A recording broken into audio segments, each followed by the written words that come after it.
Ryan, who's 11, and his mother are here today for Ryan's physical. He's due for vaccines, and his mother's hearing from her friends that maybe he should wait a bit longer to get the HPV vaccine. You enter the room to try to start discussing how you're going to manage Ryan today.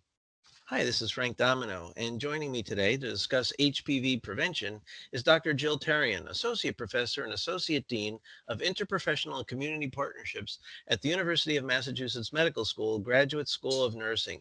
HPV, Jill, what a great topic. I know, Frank. Thank you for having me, and thank you for discussing this important topic. All right, so before we dig in too deep into the new research, just let's do a quick primer. Can you give me an update about HPV, how common it is, and its issues? Sure, the facts are grim. That 75% of our reproductive age population has been exposed to HPV, which is the most common sexually transmitted infection. And basically, 15% of Americans age 15 to 49 are estimated to be infected. They're actively infected. That is huge. It really is. I mean, when you think about that three-quarters of the population are being exposed and that 1 in 6 are actively infected for a condition that we can prevent, it seems unreal. So how are we doing in preventing this infection? We're not doing very well, Frank. It's a little bit on the dismal side. We have a ways to go. We can do better, and we always know there's room to improve. So we know that the rates of HPV are increasing, and more adolescents are up to date on their HPV vaccinations. In 2017, roughly half, 49% of adolescents were up to date on the HPV vaccine. So 49% have gotten what they've needed to do for the HPV vaccine. Right. 66% of adolescents only got one dose between the ages of 13 and 17 to start the series. But yet 51% of adolescents have not completed the HPV vaccine series. And we also know, Frank, this disparity is even higher in rural areas. Jill, we think about all the things we do for preventative measures. We're wearing masks, seat belts.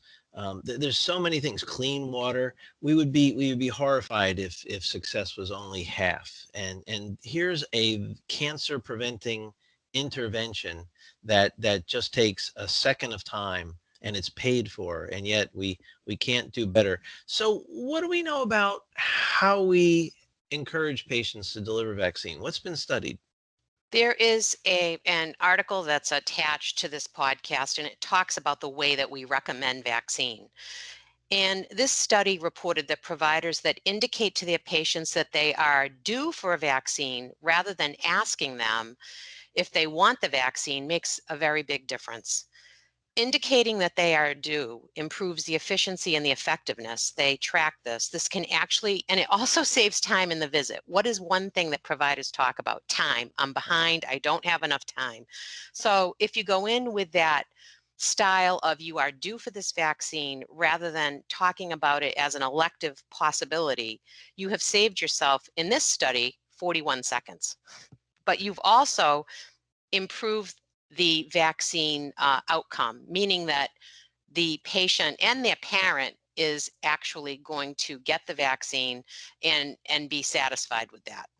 I mean, I think 41 seconds sounds trivial, but it's not. And if you ask, hey, he's due for this HPV vaccine, is it okay if we give it to him today?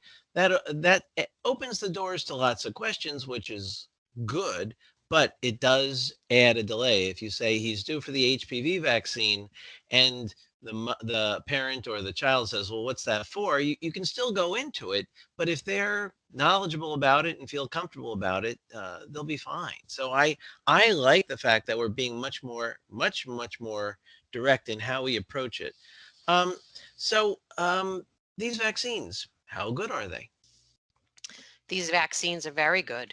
They are tracked at preventing cervical cancer 100% of the time. I also just have to talk about the protective factor of the HPV vaccine.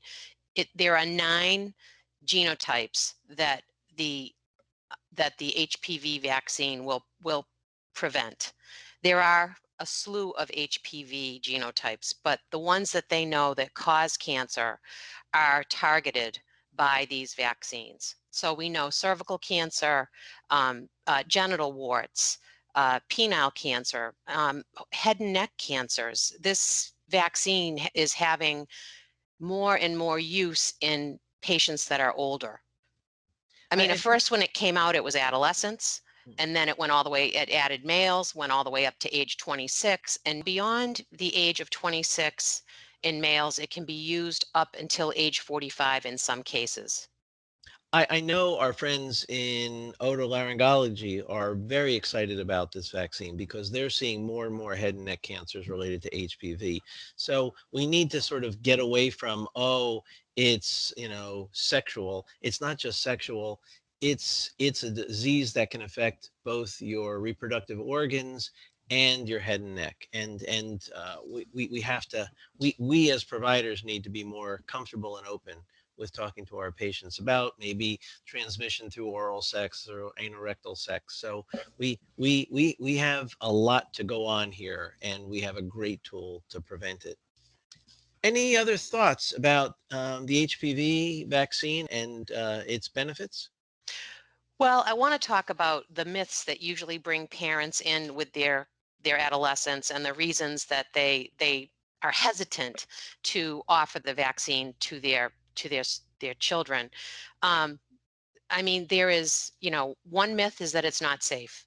Well, that's been proven time and time again. It's a very safe vaccine. It's been researched for many years, and including at least 10 years of research before it could even be used in humans. So it's very safe. Myth two can lead to infertility. These claims have been, a recent study of over 200,000 women. There's no association between HPV and infertility. The third myth is that it's not effective at preventing cervical cancer. The studies show it can prevent 100% of cervical cancer from occurring. The fourth is that only girls need to get HPV vaccine and men and boys don't need it. We know that that's, also been proven that it's a fact that people should get it up to age 26, including males, and even beyond. That it doesn't, number six, it doesn't prevent against enough strains of HPV to be worth getting. It protects against 9 strains. And yes, when it started out, there was only 2, but now we're up to 9, and I'm sure that that's going to grow. It will, it's been linked to genital wart cases, anal cancers, cervical cancers, and it has anywhere, it's highly protective to prevent um, and to help prevent genital warts and cancers overall. And lastly, that HPV is uncommon and that you're unlikely to be infected, so there's no need to get the vaccine. The genital HPV infection is the most common sexually transmitted infection, and there's over 14 million new infections each year.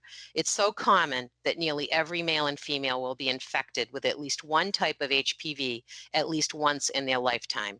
Well, Jill, HPV vaccine is life-saving, it's cancer preventing, it's safe and effective.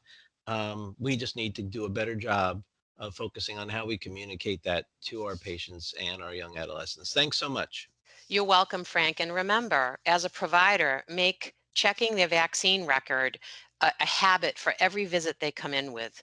And that if they're behind in any vaccination, that you know that before they come in, and you train, the staff you work with, your team, to use every opportunity to vaccinate.